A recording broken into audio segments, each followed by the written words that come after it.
Hello and welcome back to this Let's Play of Planescape Torment with myself, Waze, and our little group here.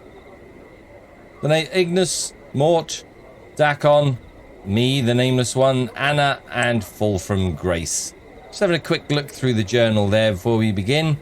And yeah, this here, we've collected the legacy. We need to get into the Great Foundry. I said at the start of the next episode we were trying to get into the Great Foundry. We weren't. We were trying to get into the Siege Tower. We need to go to the lower ward to find the Foundry.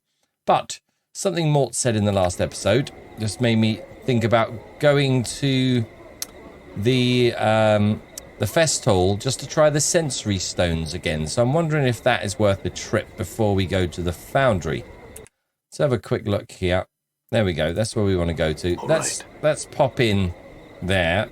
Well, let's get everyone going, not just the Nameless One. And I'm doing it again. It's just WASD. You want to move? Fingers automatically go there. Now, how do we get to the sensory stones again? Do we have to speak to somebody to let us in? That's to the dormitories. These are just lecture halls. Clark's Ward, Magecraft, Training Chamber.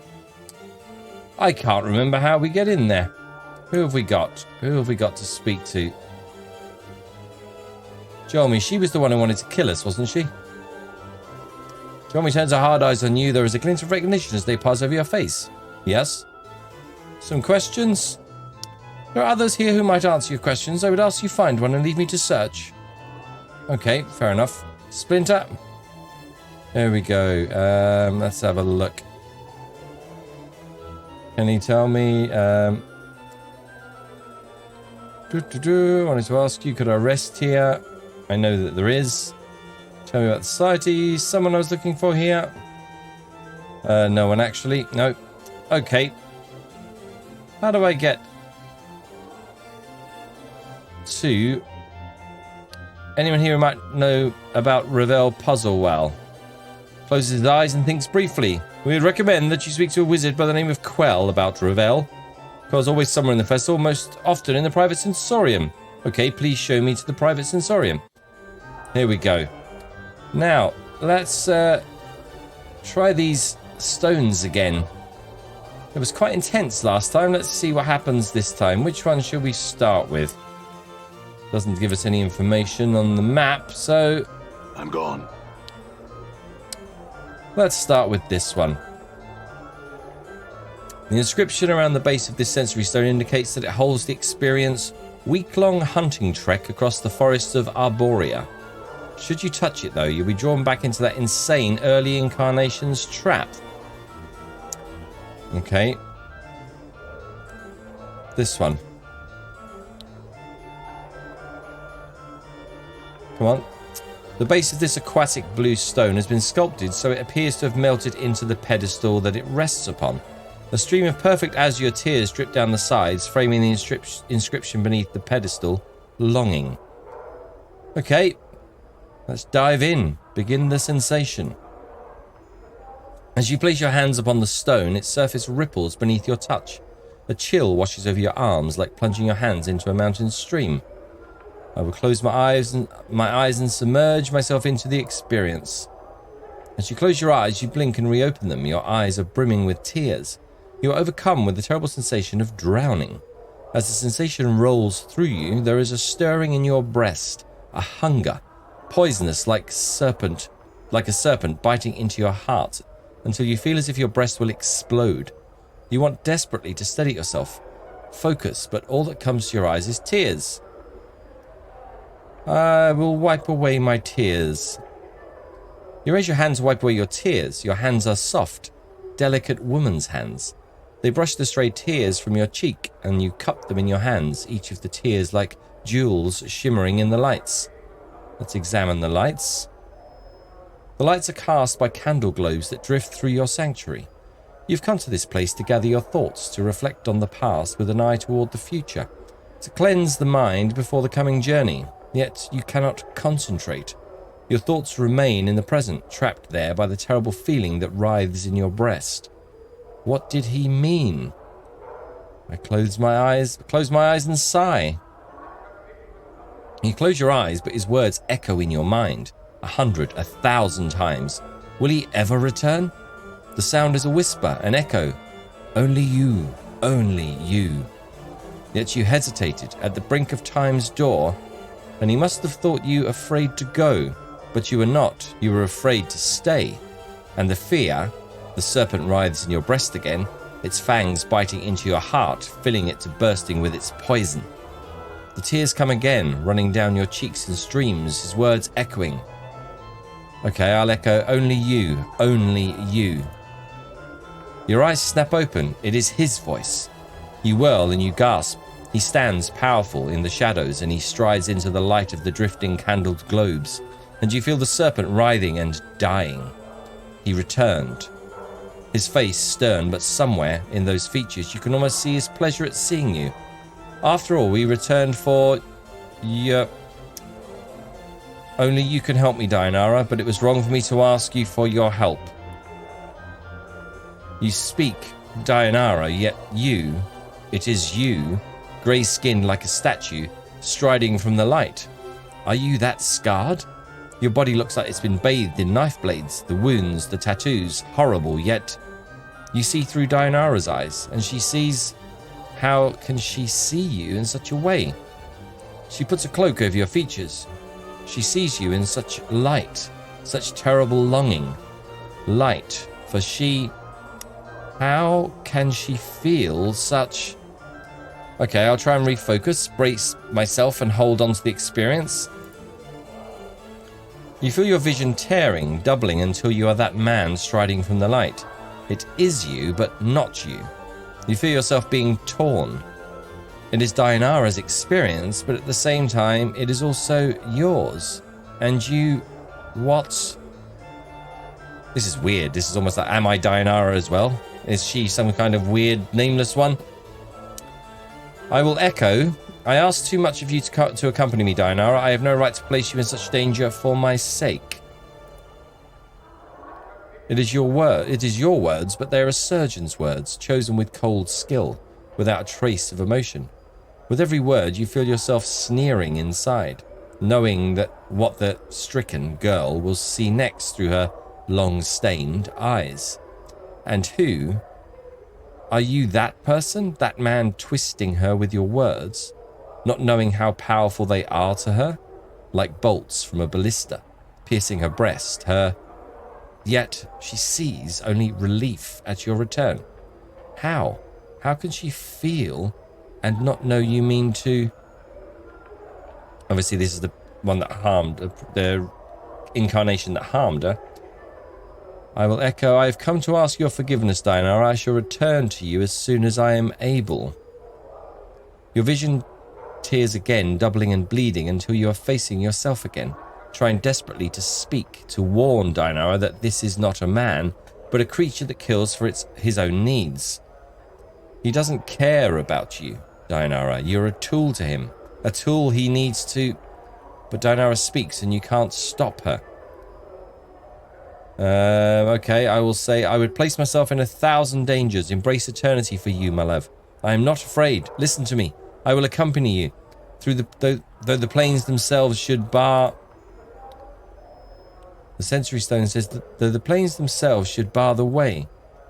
You feel yourself shattering, relief and satisfaction. His satisfaction at her words, knowing she would say them. Always knowing, and her admission of love is like the slamming of a portcullis across your heart. She's saying the words. Okay. Trapped, she is yours, but you must be certain, so you drive the nail home. The way is dangerous, you will have to be strong, far stronger than you are now. Swimming through her mind, relief, the wave of relief, the end of longing, yet longing for him more at his words, not noticing his manipulations. All you need to be is strong, and his path shall be as one with yours. Your thoughts are like fires, for you can be strong, stronger than he knows. You know no fear, you would die for him. I can be strong, my love, I will... Her words slide off him like water. The serpent in her breast, the one piercing her heart with its poison, has been replaced by this serpent in the flesh. She sees nothing of this, and his next words are planned, carefully, so carefully. I can't say if we'll succeed, Dayanara, but I'll do my best to protect you, and I will expect nothing less of the same from you. You may be required to make some sacrifices. At that final terrible word, you feel yourself being torn apart. He means her harm, he means you harm, and you are her, and he means to hurt her, yet you need her to be harmed. And you want to scream at her that she is in danger. Run, Dayanara, for his eyes unmake all things, and... Of course, my love, life is sacrifice, this I have learned. You, she, her, you speak the words, and in it you feel yourself dying inside. You're a spectator, and you have watched the woman die, for the words are a death sentence. Yet still she speaks, unheeding, uncaring. I left a legacy in my father's keeping, my love. Ask for the 6th, the 3rd, the K and the S. The 6th, the 3rd, the K and the S. In it, I bequeath everything to you. It's not much, but with it, I left you, him, a wave of irritation washes over you. You clench your teeth to prevent the irritation from crossing your features. Must she always continue to prattle, even when you do not prompt her? Must she? But no, keep the irritation aside. Only a trace slips out. Come now, I cannot die, Dayanara. There is no need for such foolishness. Her, you, she is overcome with fear that revolts you, and the fear wells up inside her. You as you watch him frown, and you hasten to correct him. He must know the reasons and know the wisdom behind them, so he is impressed with your planning. Speak before he turns away. I know I often act foolishly, my love, but you said yourself that you can forget things if you are badly hurt. There are things in the legacy that could help you remember should you forget yourself. You coldly regard her through your eyes, tracing your gaze along her furrowed brow, wrinkling with worry, desperation. She has acted as you expected, yet there is something in what she says. Perhaps, yet I hope nothing in this legacy is of value. I do not want you to leave any things here in some safe that could be of some use on our journey. Her illusion is shattered just for a moment. You watch silent as the emotion falls to the ground, splintering like silvered glass. Of some use. Such a casual statement, yet even Dayanara sees, and you hope, just for a moment, you hope that she sees him for what he is. The serpent. And your hope dies, as in Dayanara's eyes the emotion is rebuilt. The slivers being drawn from the ground, the illusion rebuilt. But the slight sliver of pain remains. He thinks you have done something foolish, yet you did it for him. You must make amends, but how? You must convince him the legacy is unimportant, but it isn't, it's everything. The legacy, my love, it just has a few things to help you remember. The scythe of words falls on Dayanara, so quick, so sharp, you cannot follow its arcing path. A legacy? The things you do, Dayanara, such romantic gestures, no matter. No, you, Dayanara, you've driven him away again, like you did the night before. You feel the serpent stirring again, reborn, curling around your heart. There is the softest of hisses, yet he does not hear. Would you wish to leave a legacy, my love? For yourself or anyone you would want to? It might help you remember if you left something for yourself or for the ones you loved. The word scythe falls again, terrible and swift. Yet this time the illusion holds and the serpent is cloaked. The serpent is cunning, and it shall not reveal itself until it strikes. A legacy for myself? Not likely. The things I would leave for myself would not be safe in some advocate's office, Dayanara. But enough of this, I must leave. He is leaving. You must make him remain. And the experience swirls around you, terrible, the spiraling toward the final scene, the question she, wants to ask. Don't ask it, Dayanara. Don't ask it. Be silent, be silent. My love, before you go. His anger, his irritation. What now, girl? What now, you mewling banshee? Before I go, it looks like I am in no danger of that. Come, Dayanara. Can't these questions wait for the morn? There is much. She's desperate, drowning. Say it, say it, say it. And you, speak it. Do you want me to come with you, my love? The rush of emotion dies in your mind. This is the end. The words he, you, are about to speak are true, but the truth is not the truth she sees. There are no lies, only cold calculations. Of course he wants you to come with him, Dianara. You understand it clearly, too clearly. He has invested too much in the poor girl to let her go. Of course, Dianara, I would not have asked you to come with me if I did not want your company. You know how I feel about you. There is cold silence in his mind, then a hissing of a thought, a response sharp and deadly, like a dagger blade. The lie comes swiftly, unburdened by emotion. I love you, Dianara. And you want to scream as you feel the lie wash over her, like a radiance, but it is a shadow of truth, a serpent's kiss, and he means you harm and she can't see. You want to call out, but she is crying with joy, even as... Okay, cry out with joy, with frustration, with joy, with despair. The emotion washes over you like you are drowning, and you need to speak. You long to speak, but you cannot, and... Okay. Tear myself away, and you scream as you tear your hands from the stone, bloody tears rushing from your eyes, running in streams down your arms, your hands to coat the stone. Blood, her blood, and you can't warn her, and you can't stop crying. And suddenly, Fall from Grace is there, and her touch is gentle like silk. And she brushes the tears from your eyes, even as you feel the screams welling up within you. She shushes you, cradling your face through your bloody tears. I can't bear it. I couldn't stop her. I wanted to, but I couldn't do anything. Fall from Grace looks into your eyes and she nods sadly in understanding. And that is the nature of longing. The desire for that which you cannot change or possess. She studies you, withdrawing her hand now soaked in your blood. Will you be all right? Yes, okay, yes, I will be. I just need a moment. Very well. Fall from Grace steps back. We will continue when you're ready. Okay, I take a breath, try and collect my thoughts. As much as you want to hurl the memory of the experience from you, you hold it fast because you know it's important to remember it. It was you in that experience.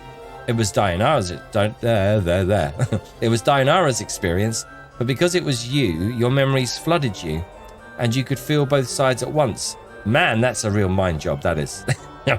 Who were you? Who was that shade of you? Okay. I'm not sure what I've learned there. Apart from having my head swell. Why is that all the way up there?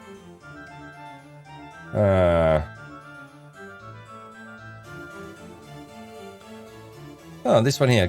Fall from Grace told me a kiss can drain the life from a victim. For some reason, that arouses me. I mean, I can't die, right? I'll have to keep that in mind.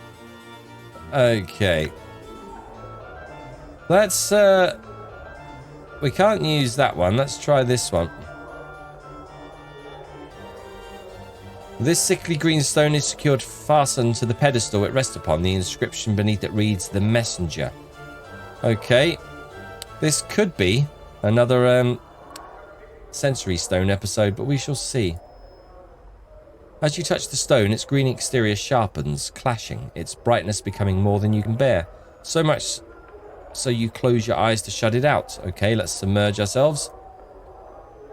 As you close your eyes, you feel the skin along your arms become numb, as if all sensation is being bled from them.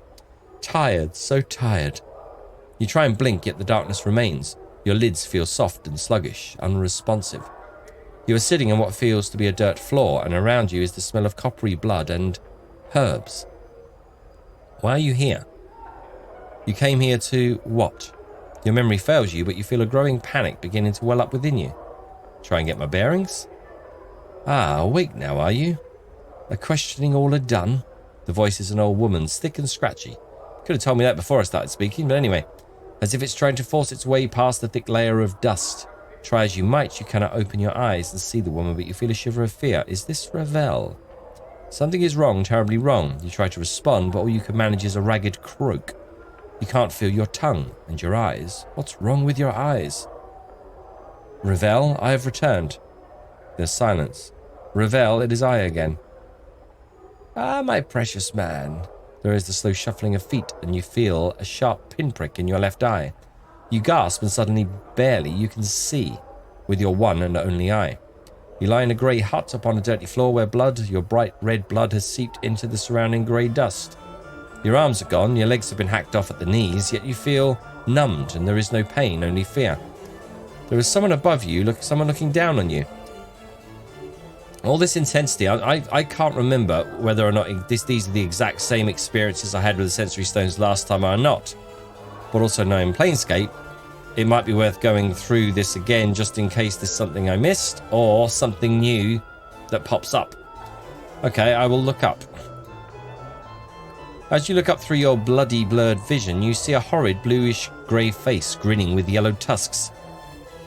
Ravel is pleased, wondering if this messenger would make it, for weak he was when his bits were placed on my plate. She holds up a talon in front of you, and impaled on the tip of it is an eyeball, the right one. Yet to the festive hall he returned, it seems, and our time together has he shared. And now you have come. Success. Okay, Ravel, I've got many, many questions for you. The crone shakes her head, your blurred vision seeing 3 images at once. Her greyish hair is like brambles drifting down her shoulders. No, only time for answers does Ravel have, and she has no time to waste with your guess questions. Know this, and in the knowing grow strong. You must find me, my precious man. Okay, but how? I do not know. I am beyond knowing, in a lady's place. Now shh, and listen to Ravel, for there is much you must do to find me. And 3 things you must do. Find the door, know the key, then unlock the way. Okay, I think I have the key, which is the handkerchief. Unlock the key, okay. Let's go through them all. Door. The door is not a finished thing, at least when I last gazed upon it, But in the passing of time, perhaps now well wrought it is. Go to the place of forges and steel. Perhaps there you will find the door that takes one to me. Okay, that's got to be the Foundry, okay? What did you mean by unlock the key?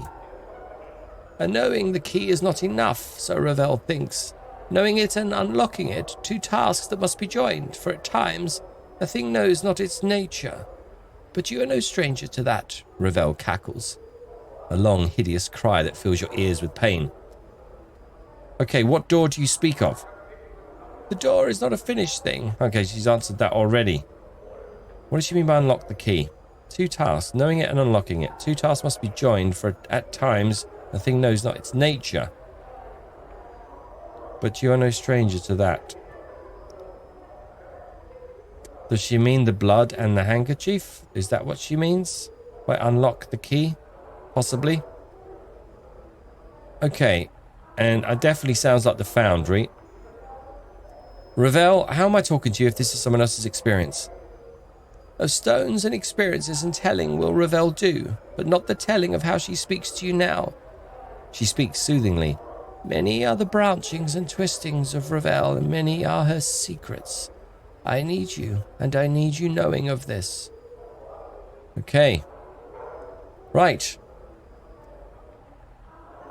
Return, I will give what help I can. Ravel gives a final smile, a horrible yellow-fanged grin, a blackish tongue darts from her lips and lingers at the edge, teasing. But in the end, only one question remains. Okay, what do you mean, Ravel? Only one question, this I ask. Ravel's eyes blaze like fires, the red light turning her face blood red. What can change the nature of a man? At the question, you feel a tremor pass through like thunder, and you feel yourself burn. Okay, let's let the experience go. Your vision clears until you are standing once again before the hideous green stone. It looks different than before, more horrid somehow.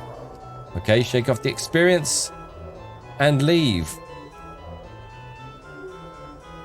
Okay, I think we need to head to the lower ward. I think that much is clear, to try and find the Foundry. According to my journal, let's type in. Okay. I commissioned something in. I collected my legacy from Yanis, the advocate in the clerk's ward. Among the possessions in the legacy was a strange receipt. It looks very old. Yanis says it's a great Foundry receipt, and that it means I commissioned something from the Godsman. Okay, so that's something I need to get, and it must refer to the sensory stone thing with Dianara there, about the legacy. Yanis says the receipt should allow me access to the great Foundry in the lower ward.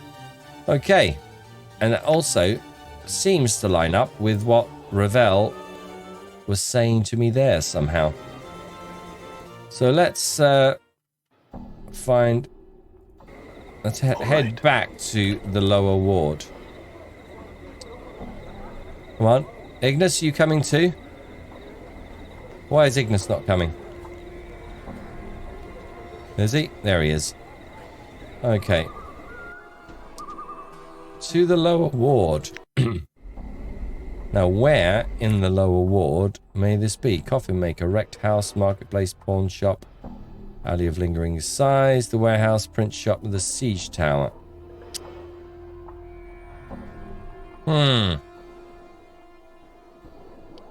Well, let's walk around and speak to people and see if anyone can tell me. Oh, there's Lenny again. Looking through the journal, I remember that Lenny basically is there to, if he wants to teach me to be a thief, I think. I just need to ask a few questions. No, I don't ask the questions, but I told you to find a tout. Now get. Okay. Anyone else around? Just Lenny. There's a big question mark over him. I don't know if I noticed that before. Question mark over this as well.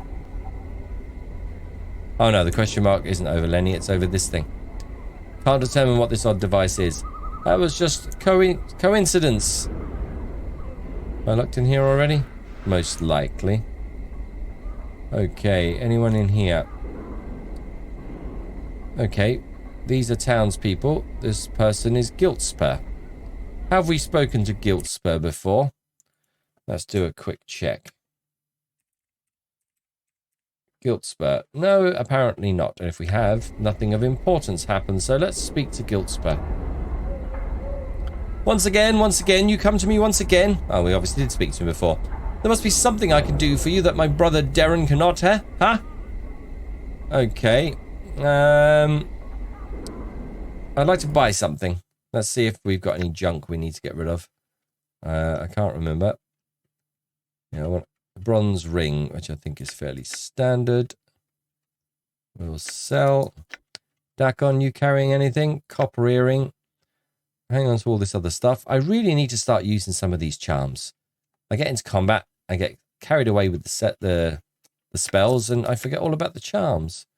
Hang on to the handkerchief. 30 rat charms, gold ring.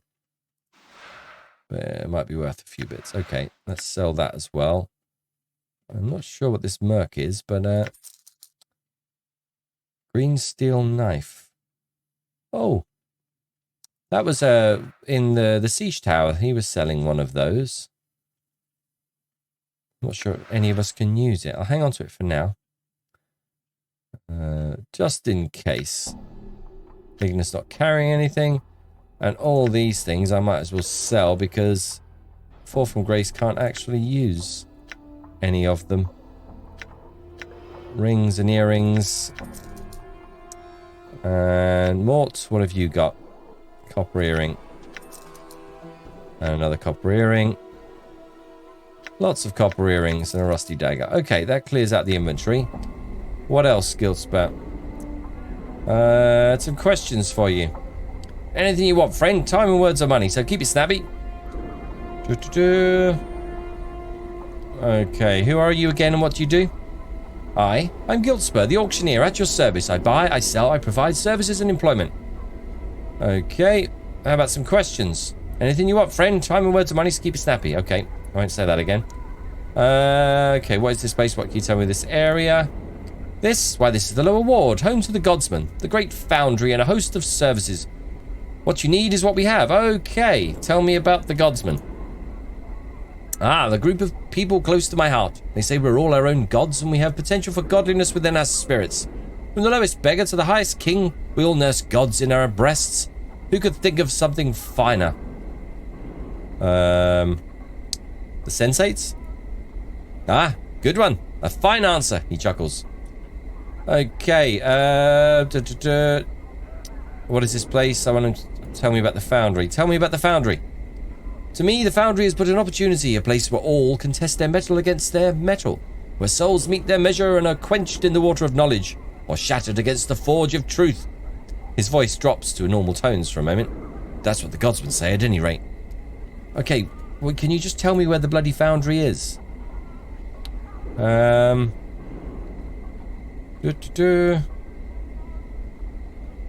are you selling? Okay, we already know that. Talk about trades. You've chosen the right man to talk to. I buy, I sell, I lease rooms. I can get you nearly anything. What do you have? Oh, stone limb. I have a stone limb. What would you give me for that? His expression becomes somber.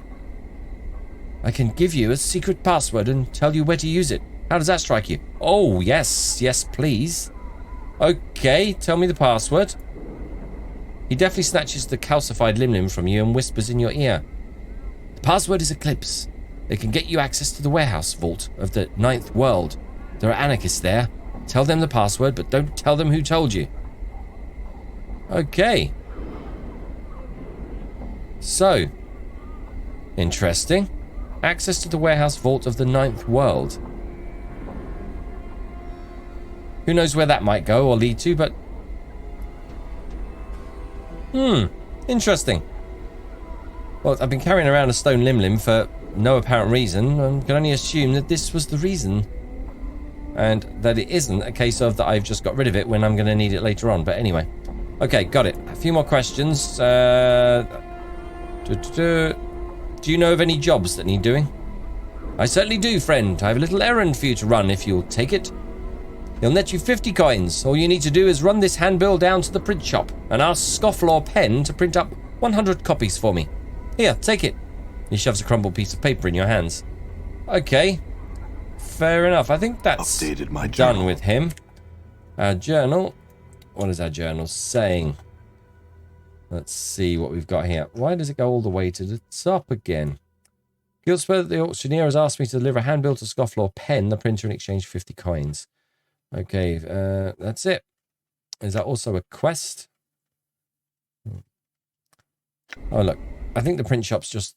Is that just up here, or is that somewhere else? There it is. We might as well just do this. We're right here, so...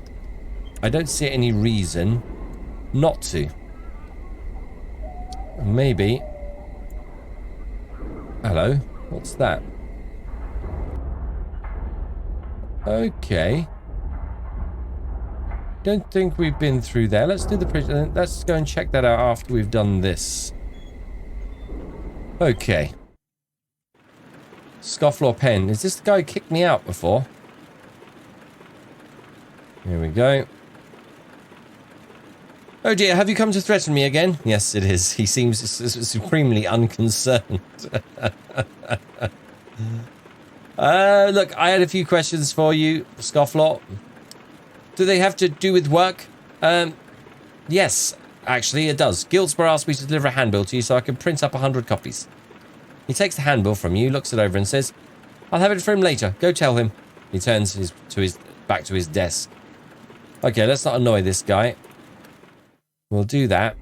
We will go and tell him that we've done that.